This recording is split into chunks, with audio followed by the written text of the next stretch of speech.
ఒక రాజుకి పుత్రుడివి. నువ్వు సమర్థుడిగా మారకపోతే ఒకరోజు నువ్వు చంపబడతావు. గురువు మాటలను విని శిష్యుడు చాలా నేర్చుకున్నాడు. శిష్యుడు గురువుతో ఇలా అన్నాడు, గురుదేవా, నేను చాలా విషయాలు నేర్చుకున్నాను. నేను ఒక రాజుకు పుత్రుణ్ణి అని నాకు తెలుసు. నేను ఇప్పుడు ఉన్న విధంగా జీవించలేను. అది విని గురువు శిష్యుణ్ణి ఆశ్రమానికి తీసుకెళ్లారు. నేను నీకు కొన్ని విషయాలు చెప్పబోతున్నాను.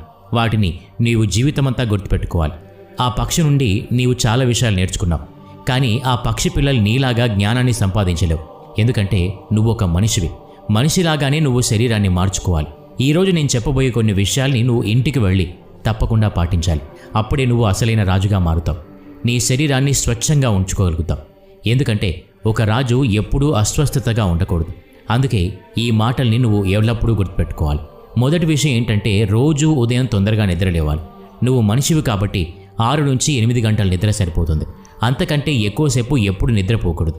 ఉదయం తొందరగా నిద్రలేచి రాజు చేయాల్సిన